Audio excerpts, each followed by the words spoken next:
ನಾನು Praveen from colour grading Kannada.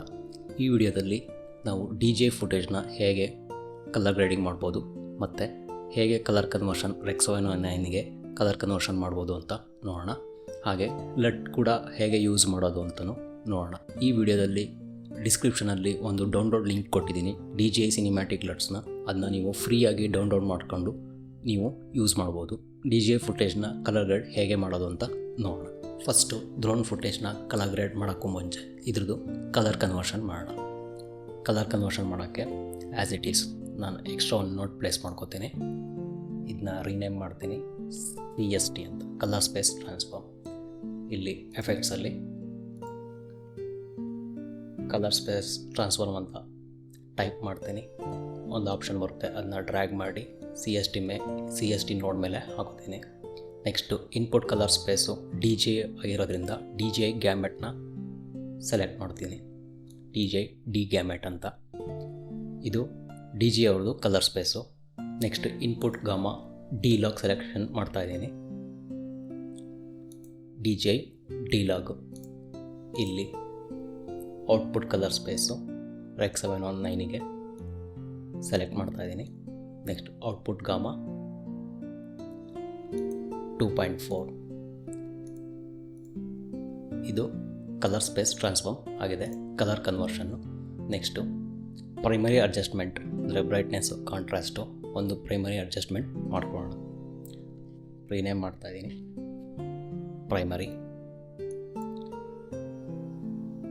Primary ಅಡ್ಜಸ್ಟ್ಮೆಂಟಲ್ಲಿ ನಾವು ಫಸ್ಟು ಹೈಲೈಟ್ಸ್ ರಿಕವರಿ ಮಾಡೋಣ. ಇಲ್ಲಿ ಹೈಲೈಟ್ಸಲ್ಲಿ ಹೈಲೈಟ್ಸ್ ಯಾವುದು ಕ್ಲಿಪ್ ಆಗದಿರೋ ಥರ ಇಲ್ಲಿ ಸ್ಕೋಪ್ಸ್ ನೋಡ್ತಾ ಇದ್ದೀರಲ್ಲ, ಹೈಲೈಟ್ಸ್ ಯಾವುದು ಕ್ಲಿಪ್ ಆಗಿರೋ ಥರ ರಿಕವರ್ ಮಾಡಿದೆ. ಒಂದು 40 ಸಮಥಿಂಗ್ ಇಡ್ತಿದ್ದೀನಿ. ನೆಕ್ಸ್ಟು ಒಂದು ಕಾಂಟ್ರಾಸ್ಟ್ ಬಿಲ್ಡ್ ಮಾಡೋಣ. ಲಿಫ್ಟ್ ಸ್ವಲ್ಪ ಕಮ್ಮಿ ಮಾಡಿ ಗಾಮಾ ರೈಸ್ ಮಾಡ್ತೀನಿ.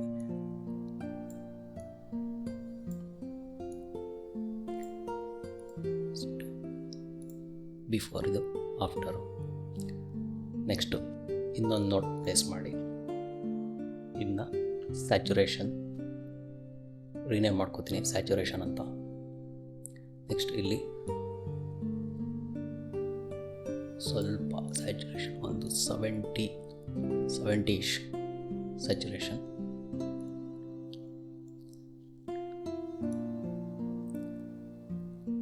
ಇದಿಷ್ಟು proper colour conversion, colour grading ಅಲ್ಲ, ಪ್ರಾಪರ್ ಕಲರ್ ಕನ್ವರ್ಷನ್ ಅಷ್ಟೇ.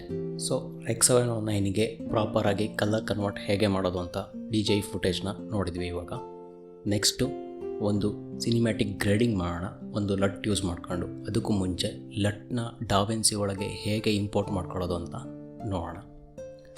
ಫಸ್ಟು ಇಲ್ಲಿ ರೈಟ್ ಸೈಡಲ್ಲಿ ಸೆಟ್ಟಿಂಗ್ಸ್ ಬಟನ್ ಇರುತ್ತೆ, ಇದನ್ನ ಕ್ಲಿಕ್ ಮಾಡಿ. ನೆಕ್ಸ್ಟು ಇಲ್ಲಿ ಓಪನ್ ಲಟ್ ಫೋಲ್ಡರ್ ಅಂತ ಇದೆ ಆಪ್ಷನ್ನು, ಅದನ್ನು ಕ್ಲಿಕ್ ಮಾಡಿ ಒಂದು ಫೋಲ್ಡರ್ ಓಪನ್ ಆಗುತ್ತೆ.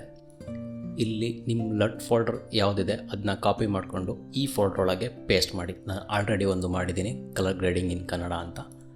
ಪ್ಲೇಸ್ ಮಾಡಿ, ಕ್ಲೋಸ್ ಮಾಡಿ. ಇಲ್ಲಿ ಅಪ್ಡೇಟ್ ಲಿಸ್ಟ್ ಅಂತ ಇರುತ್ತೆ, ಅದನ್ನ ಅಪ್ಡೇಟ್ ಕೊಟ್ಟು ಸೇವ್ ಮಾಡಿ. ಸೇವ್ ಮಾಡಾದ್ಮೇಲೆ ನೆಕ್ಸ್ಟ್ ಇಲ್ಲಿ ಲಟ್ಸ್ ಇದೆಯಲ್ಲ, ಲಟ್ಸಿಗೆ ಬಂದು ಇಲ್ಲಿ ಕಲರ್ ಗ್ರೇಡಿಂಗ್ ಇನ್ ಕನ್ನಡ ಅಂತ ಆಲ್ರೆಡಿ ಇದು ಇಂಪೋರ್ಟ್ ಆಗಿರುತ್ತೆ. ಸೊ ಹೀಗೆ ಲಟ್ನ ಇಂಪೋರ್ಟ್ ಮಾಡ್ಕೋಬೋದು. ಸೊ ಒಂದು ಕ್ವಿಕ್ಕಾಗಿ ಸಿನಿಮ್ಯಾಟಿಕ್ ಕಲರ್ ಗ್ರೇಡ್ ಹೇಗೆ ಮಾಡ್ಬೋದು ಅಂತ ನೋಡೋಣ. ಸ್ಟಾರ್ಟಿಂಗಲ್ಲಿ ನಾನು 5 ನೋಟ್ ಪ್ಲೇಸ್ ಮಾಡ್ಕೋತೀನಿ. ಲಾಸ್ಟ್ ನೋಡನ್ನ ರೀನೇಮ್ ಮಾಡ್ಕೋತೀನಿ CST ಅಂತ, ಅಂದರೆ ಕಲರ್ ಕನ್ವರ್ಷನ್ಗೆ. ಇಲ್ಲಿ ಕಲರ್ ಸ್ಪೇಸ್ ಟ್ರಾನ್ಸ್ಫಾರ್ಮ್ನ ಡ್ರ್ಯಾಗ್ ಮಾಡಿ ಪ್ಲೇಸ್ ಮಾಡಿದ್ದೀನಿ. ಇಲ್ಲಿ as it is D gamete ಮತ್ತು ಡಿಲಾಗ್ ಸೆಲೆಕ್ಷನ್ ಮಾಡ್ತಾಯಿದ್ದೀನಿ. ಇನ್ಪುಟ್ ಕಲರ್ ಸ್ಪೇಸು ಮತ್ತು ಇನ್ಪುಟ್ ಗಾಮಾ ಡಿಲಾಗ್ ಸೆಲೆಕ್ಷನ್ ಮಾಡ್ತಾಯಿದ್ದೀನಿ. Output colour space users timeline, output gamma users timeline ಹಾಗೆ ಬಿಟ್ಟಿದ್ದೀನಿ. ಯಾಕಂದರೆ ಇಲ್ಲಿ ಸೆಟ್ಟಿಂಗ್ಸಲ್ಲಿ ಕ್ಲಿಕ್ ಮಾಡಿ ಕಲರ್ ಮ್ಯಾನೇಜ್ಮೆಂಟಲ್ಲಿ ನಾನು timeline colour space DaVinci wide gamut intermediate ಮತ್ತು ಔಟರ್ ಕಲರ್ ಸ್ಪೇಸ್ REC 709 ಗಾಮಾ 2.4 ಅಂತ ಫಸ್ಟೇ ಸೆಟ್ ಮಾಡಿದ್ದೀನಿ. ಇದೆರಡು ಇಲ್ಲಿರೋದು ಸೇಮ್, ಹಾಗಾಗಿ ಇಲ್ಲೇನು ಚೇಂಜ್ ಮಾಡೋಕ್ಕೋಗಲ್ಲ. ಇಲ್ಲೇ ಫಸ್ಟೇ ಡಿಫಾಲ್ಟಾಗಿ ಸೆಟ್ ಆಗಿರುತ್ತೆ. ನೀವು ಇಲ್ಲಿ ಬೇಕಿರೋ ಸೆಟ್ ಮಾಡ್ಬೋದು, ಇಲ್ಲ ಮ್ಯಾನ್ಯುಯಲಾಗಿ ಇಲ್ಲಿ ಬೇಕಿರೋ ಸೆಟ್ ಮಾಡ್ಬೋದು. ಸೊ ಇಲ್ಲಿ ಸೆಟ್ ಆಗಿದೆ. ಡಾವಿನ್ಸಿ ವೈಟ್ ಕ್ಯಾಮೆಟ್ ಏನಕ್ಕೆ ಯೂಸ್ ಮಾಡ್ತಾ ಇದ್ದೀನಿ ಅಂದರೆ, ಇದು ತುಂಬ ಲಾರ್ಜರ್ ಕಲರ್ ಸ್ಪೇಸ್, REC 709ಗಿಂತ ತುಂಬ ಲಾರ್ಜರ್ ಕಲರ್ ಸ್ಪೇಸು. ನನಗೆ ಟೈಮ್ ಲೈನಲ್ಲಿ ವರ್ಕ್ ಮಾಡೋಕ್ಕೆ ಜಾಸ್ತಿ ಕಲರ್ಸು ಅವೈಲಬಲ್ ಇರುತ್ತೆ. ಸೊ ಇಲ್ಲಾಯಿತು. ಮತ್ತು CST ಮುಂದೆ ಇನ್ನೊಂದು ನೋಡ್ ಪ್ಲೇಸ್ ಮಾಡ್ತಾಯಿದ್ದೀನಿ. ಇದನ್ನ ರಿನೇಮ್ ಮಾಡ್ತೀನಿ, ಲಟ್ ಅಂತ ರಿನೇಮ್ ಆಗಿದೆ. ಇಲ್ಲಿ ಲಟ್ಗೆ ಹೋಗಿದ್ದೀನಿ. ಇಲ್ಲಿ ಕಲರ್ ಗ್ರೇಡಿಂಗ್ ಇನ್ ಕನ್ನಡ, ಡಿಲಾಗು, ಇಲ್ಲೊಂದು ಲಟ್ನ ಇಲ್ಲಿ ಡ್ರ್ಯಾಗ್ ಮಾಡೋದು, ಇಲ್ಲಿ ಡಬಲ್ ಕ್ಲಿಕ್ ಮಾಡ್ತು ಅಂದರೆ ಲಟ್ ಅಪ್ಲೈ ಆಗುತ್ತೆ. ನೆಕ್ಸ್ಟು ಲಟ್ ಅಪ್ಲೈ ಆಗಿದೆ, ಒಂದು ಸಿನಿಮ್ಯಾಟಿಕ್ ಲಟ್ಟು ಅಪ್ಲೈ ಆಗಿದೆ. ಸೊ ನೆಕ್ಸ್ಟು ಈ ಫಸ್ಟ್ ನೋಡನ್ನ ನಾನು ಎಂಟಿ ಹಾಗೆ ಬಿಡ್ತೀನಿ. ಸೆಕೆಂಡ್ ನೋಡನ್ನ ರೀನೇಮ್ ಮಾಡ್ಕೋತೀನಿ ಪ್ರೈಮರಿ ಅಂತ. ಪ್ರೈಮರಿ ನೋಡಲ್ಲಿ ನಾವೀಗ ಲಿಫ್ಟ್ ಗಾಮಾ ಗೇನ್ ಯೂಸ್ ಮಾಡಿಕೊಂಡು ಒಂದು ಕಾಂಟ್ರಾಸ್ಟ್ ಅಡ್ಜಸ್ಟ್ ಮಾಡೋಣ. ಇಲ್ಲಿ ತುಂಬ ಹಾರ್ಶ್ ಆಗಿದೆ, ಸ್ವಲ್ಪ ಕಾಂಟ್ರಾಸ್ಟ್ ಅಡ್ಜಸ್ಟ್ ಮಾಡೋಣ. ಹೈಲೈಟ್ಸು ಒಂದು 32, ಇಲ್ಲಿ ಹೈಲೈಟ್ಸಲ್ಲಿ ಡೀಟೇಲ್ಸ್ ಕಾಣಬೇಕು ಅಂತ ಹೈಲೈಟ್ಸ್ನ ಒಂದು 32 ಇಶಲ್ಲಿ ಇಟ್ಟಿದ್ದೀನಿ. ನೆಕ್ಸ್ಟು ಸ್ವಲ್ಪ ಗಾಮಾ ರೈಸ್ ಮಾಡ್ತಾ ಇದ್ದೀನಿ, ಚೂರು ಲಿಫ್ಟು ಗೈನ್ ಟೋನ್ ಮಾಡ್ತಾ ಇದ್ದೀನಿ. ನೆಕ್ಸ್ಟು ಕಾಂಟ್ರಾಸ್ಟ್ ಸ್ವಲ್ಪ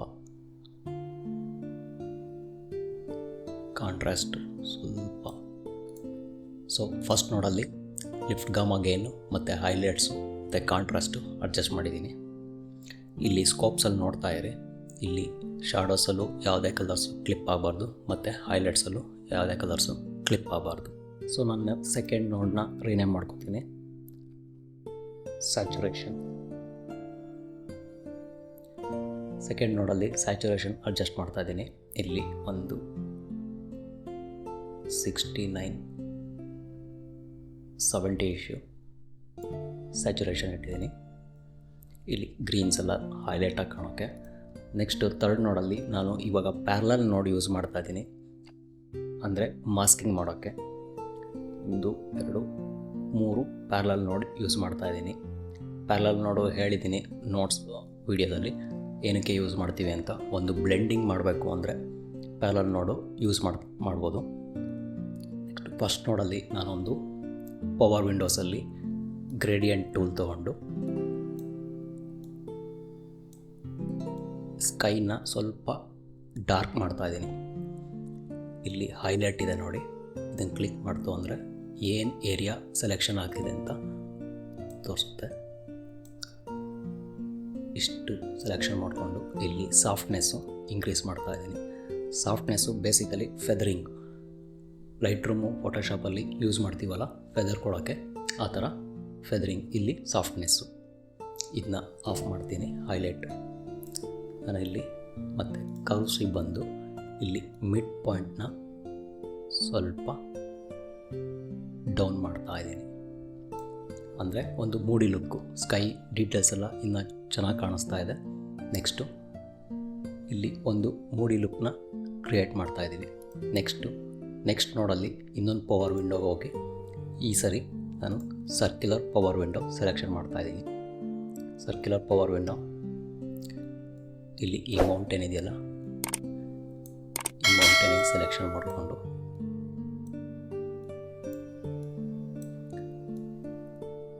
ಸಾಫ್ಟ್ನೆಸ್ಸು ಸ್ವಲ್ಪ ಜಾಸ್ತಿ ಮಾಡಿ ಇಲ್ಲಿ ಗೇನ್ ಇನ್ಕ್ರೀಸ್ ಮಾಡ್ತಾ ಇದ್ದೀನಿ. ಅಂದರೆ ಈ ಮೌಂಟೇನ್ ಸ್ವಲ್ಪ ಹೈಲೈಟಾಗಿ ಕಾಣಬೇಕು, ಬಾಕಿ ಯಾವುದೂ ಅಲ್ಲ. ಮೌಂಟೇನ್ನ ಟಾರ್ಗೆಟ್ ಮಾಡಿ ಸ್ವಲ್ಪ ಹೈಲೈಟಾಗಿ ಕಾಣೋಕ್ಕೆ ಯೂಸ್ ಮಾಡ್ತಾಯಿದ್ದೀನಿ. ನಾನಿಲ್ಲಿ ಪವರ್ ವಿಂಡೋ ಯೂಸ್ ಮಾಡ್ಬೇಕಾದ್ರೆ ಯಾವುದು ಟ್ರ್ಯಾಕಿಂಗ್ ಯೂಸ್ ಮಾಡ್ತಾಯಿಲ್ಲ, ಯಾಕಂದರೆ ಕ್ಲಿಪ್ಪು ತುಂಬ ಚಿಕ್ಕದು, ಅಂದರೆ ತುಂಬ ಜಾಸ್ತಿ ಮೋಷನ್ ಇಲ್ಲ. ಹಾಗಾಗಿ ನಾನು ಟ್ರ್ಯಾಕಿಂಗ್ ಯೂಸ್ ಮಾಡ್ತಾಯಿಲ್ಲ. ಈ ಟ್ರ್ಯಾಕಿಂಗ್ ಯೂಸ್ ಮಾಡಲಿಲ್ಲ ಅಂದರೂ ನಡೆಯುತ್ತೆ. ನೆಕ್ಸ್ಟು ಮೌಂಟೇನ್ ಸ್ವಲ್ಪ ಹೈಲೈಟ್ ಆಗಿದೆ, ಸ್ವಲ್ಪ ಸಾಫ್ಟ್ನೆಸ್ ಸ್ವಲ್ಪ ಜಾಸ್ತಿ ಮಾಡೋಣ. ಇಷ್ಟು ಕ್ಲೌಡ್ಸಲ್ಲಿ ಸ್ವಲ್ಪ ಇನ್ನೊಂದು ಸ್ವಲ್ಪ ಡಾರ್ಕ್ ಮಾಡಿದ್ದೀನಿ. ನೆಕ್ಸ್ಟು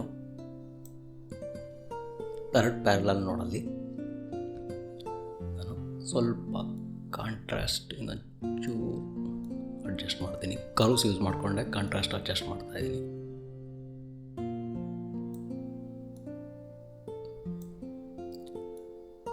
ಸೊ ಈ ಪೋರ್ಷನ್ನು ಸ್ವಲ್ಪ ಹೈಲೈಟಾಗಿ ಕಾಣೋಕ್ಕೆ ಯೂಸ್ ಮಾಡ್ತಾಯಿದ್ದೀನಿ. ಸೊ ಸ್ಕೈ ಇನ್ನೊಂದು ಸ್ವಲ್ಪ ಡಾರ್ಕ್ ಆಗಿ ಓಕೆ. ಸೊ ನೆಕ್ಸ್ಟ್ ನೆಕ್ಸ್ಟ್ ಒಂದು ನೋಡ್ ಕ್ರಿಯೇಟ್ ಮಾಡ್ಕೋತೀನಿ. ಡಾವಿನ್ಸಿಲಿ ಕಲರ್ ಗ್ರೇಡಿಂಗ್ ಏನಕ್ಕೆ ಸ್ಪೆಷಲ್ಲು ಅಂತ ಹೇಳ್ತೀನಿ. ಇಲ್ಲೊಂದು ಮ್ಯಾಜಿಕ್ ನೋಡೋಣ. ನೆಕ್ಸ್ಟ್ ಒಂದು ನೋಡ್ ಕ್ರಿಯೇಟ್ ಮಾಡ್ಕೋತೀನಿ, ಅದನ್ನ ರೀನೇಮ್ ಮಾಡ್ಕೋತೀನಿ ಲೈಟ್ ರೇಸ್ ಅಂತ ರೀನೇಮ್ ಮಾಡ್ಕೊಂಡಿದ್ದೀನಿ. ನೆಕ್ಸ್ಟು ಪವರ್ ವಿಂಡೋ ಹೋಗಿ ಪೆನ್ ಟೂಲ್ನ ಸೆಲೆಕ್ಷನ್ ಮಾಡಿದ್ದೀನಿ. ಪೆನ್ ಟೂಲ್ ಸೆಲೆಕ್ಷನ್ ಮಾಡಿ ನಾನು ಇಲ್ಲಿ ಒಂದು ರ್ಯಾಂಡಮ್ ಆಗಿ ಒಂದು ಸೆಲೆಕ್ಷನ್ ಮಾಡ್ಕೊಂಡಿದ್ದೀನಿ. ಸೊ ಇಲ್ಲಿ ಒಂದು ಸೆಲೆಕ್ಷನ್ ಆಗಿದೆ, ಸ್ವಲ್ಪ ಸಾಫ್ಟ್ನೆಸ್ ಇನ್ಕ್ರೀಸ್ ಮಾಡಿದ್ದೀನಿ. ನೆಕ್ಸ್ಟು ಇಲ್ಲಿ ಎಫೆಕ್ಟ್ಸಿಗೆ ಬಂದು ಟೈಪ್ ಮಾಡ್ತೀನಿ ಲೈಟ್ ರೇಸ್ ಅಂತ ಟೈಪ್ ಮಾಡಿ ಇದನ್ನ ಡ್ರ್ಯಾಗ್ ಮಾಡಿ ಈ ನೋಡಲ್ಲಿ ಪ್ಲೇಸ್ ಮಾಡ್ತೀನಿ. ಇಲ್ಲಿ ರೇಸ್ ಅಪ್ಲೈ ಆಗಿದೆ.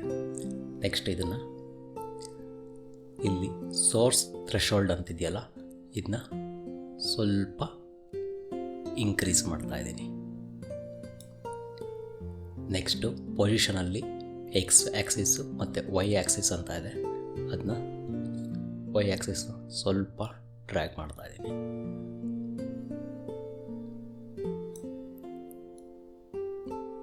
ಬಿಫೋರ್ ಆಫ್ಟರ್ ಲೆಂತ್ ಇನ್ನು ಸ್ವಲ್ಪ ಡೌನ್ ಮಾಡ್ತಾಯಿದ್ದೀನಿ. ಸೋರ್ಸ್ ಥ್ರೆಶೋಲ್ಡ್ ಸ್ವಲ್ಪ ಕಮ್ಮಿ ಮಾಡ್ತಾಯಿದ್ದೀನಿ. ನೋಡಿ ಲೈಟ್ ರೇಸ್ ಇದು.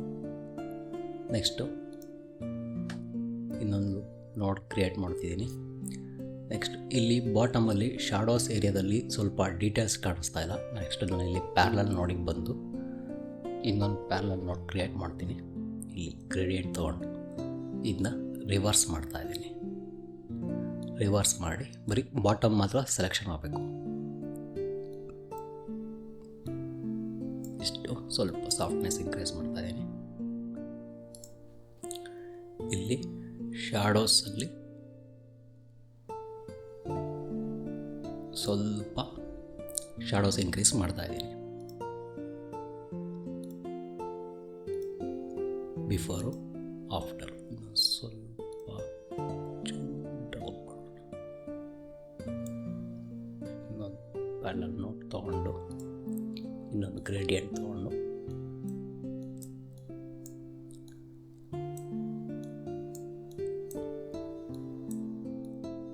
ಸ್ವಲ್ಪ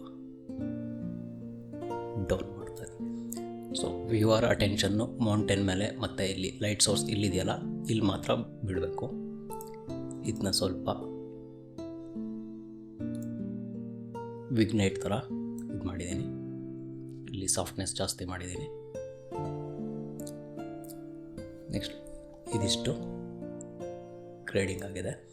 ನೆಕ್ಸ್ಟು ಓವರ್ ಗ್ಲೋಬಲ್ ಅಡ್ಜಸ್ಟ್ಮೆಂಟ್ ಮಾಡೋದಾದರೆ ಸ್ವಲ್ಪ ವಾರ್ಮ್ ಕಾಣಿಸ್ತಾ ಇದೆ. ಸೊ ಇಲ್ಲಿ ಆಫ್ಸೆಟ್ಟಲ್ಲಿ ನಾನು ಸ್ವಲ್ಪ ಕೂಲರ್ ಟೋನಿಗೆ ಇಮೇಜ್ನ ಮಾಡ್ತಿದ್ದೀನಿ. ಇಲ್ಲಿ ಆಫ್ಸೆಟ್ಟಲ್ಲಿ ನೋಡ್ತಿದ್ದೀರಲ್ಲ ಆಫ್ಸೆಟ್ಟಲ್ಲಿ ಅಡ್ಜಸ್ಟ್ ಮಾಡಿದ್ದೀನಿ. ಸ್ವಲ್ಪ ಕೂಲರ್ ಟೋನಿಗೆ ಇಮೇಜ್ನ ಮಾಡಿದ್ದೀನಿ. ನೆಕ್ಸ್ಟು ಇಲ್ಲಿ ಫಸ್ಟ್ ನೋಡ್ನ ಎಂಟಿ ಬಿಟ್ಟಿದ್ದೆ, ಆ ನೋಡ್ನ ರೀನೇಮ್ ಮಾಡ್ಕೊತೀನಿ ನಾಯ್ಸ್ ರಿಡಕ್ಷನ್ಗೆ. ನಾಯ್ಸ್ ರಿಡಕ್ಷನ್ ಅಂತ ರೀನೇಮ್ ಮಾಡಿದ್ದೀನಿ.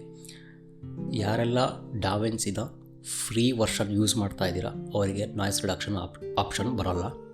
ಪೇಯ್ಡ್ ವರ್ಷನ್ ಅಂದರೆ ಸ್ಟುಡಿಯೋ ವರ್ಷನ್ ಯೂಸ್ ಮಾಡ್ತಾ ಇದ್ದೀರಾ ಅವರಿಗೆ ನಾಯ್ಸ್ ರಿಡಕ್ಷನ್ ಬರುತ್ತೆ. ಇಲ್ಲಿ ನಾಯ್ಸ್ ರಿಡಕ್ಷನ್ಗೆ ಬಂದು ಟೆಂಪೊರಲ್ ನಾಯ್ಸ್ ರಿಡಕ್ಷನಲ್ಲಿ 3 frames per second ಸೆಲೆಕ್ಷನ್ ಮಾಡ್ತಾ ಇದ್ದೀನಿ. ಝೂಮ್ ಮಾಡಿ ತೋರಿಸ್ತೀನಿ. ಇಲ್ಲಿ ಟೆಂಪೊರಲ್ ಥ್ರೆಶೋಲ್ಡಲ್ಲಿ ನಾನು 1 2 3 ಮತ್ತು ಇಲ್ಲ 3 ಸೆಟ್ ಮಾಡಿದ್ದೀನಿ. ಇಲ್ಲಿ ಸ್ಪಾಟಿಯಲ್ ಥ್ರೆಶೋಲ್ಡಲ್ಲಿ ಈ ಲಿಂಕ್ನ ಅನ್ಲಿಂಕ್ ಮಾಡಿ ಕ್ರೋಮಾ ಮಾತ್ರ ಸ್ವಲ್ಪ ಇನ್ಕ್ರೀಸ್ ಮಾಡ್ತಾಯಿದ್ದೀನಿ. ಇದನ್ನ ಬಿಫೋರ್ ಆಫ್ಟರ್ ಮಾಡಿದ್ರೆ ನಾಯ್ಸ್ ರಿಡಕ್ಷನ್ ಆಗಿದೆ. ಸೊ ಇದಿಷ್ಟು ಒಂದು ಸಿನಿಮ್ಯಾಟಿಕ್ ಕಲರ್ ಗ್ರೇಡಿಂಗ್, ಡಿ-ಲಾಕ್ ಫುಟೇಜ್ನ ಹೇಗೆ ಸಿನಿಮ್ಯಾಟಿಕ್ ಕಲರ್ ಗ್ರೇಡಿಂಗ್ ಮಾಡ್ಬೋದು ಅಂತ ನೋಡಿದ್ವಿ. ಇದು ಬಿಫೋರ್ ಆಫ್ಟರ್ ನೋಡಿದ್ವಲ್ಲ. ನಾನು ಈ ವಿಡಿಯೋದಲ್ಲಿ ಯೂಸ್ ಮಾಡಿರೋಂಥ ಲಟ್ಸ್ನ ನಾನು ಫ್ರೀಯಾಗಿ ಡೌನ್ಲೋಡಿಗೆ ಕೊಡ್ತಾಯಿದ್ದೀನಿ. ಅದನ್ನ ನೀವು ಡೌನ್ಲೋಡ್ ಮಾಡಿಕೊಂಡು ನಿಮ್ಮ ಫುಟೇಜ್ಗೆ ಹೇಗೆ ಯೂಸ್ ಆಗುತ್ತೆ, ಯಾವ ಲಟ್ ಯೂಸ್ ಆಗುತ್ತೆ ಅಂತ ನೋಡಿಕೊಂಡು ಯೂಸ್ ಮಾಡ್ಬೋದು. ಸೊ ನೆಕ್ಸ್ಟ್ ವಿಡಿಯೋದಲ್ಲಿ ಇನ್ನೊಂದು ಕಲರ್ ಗ್ರೇಡಿಂಗ್ ಬಗ್ಗೆ ನೋಡೋಣ.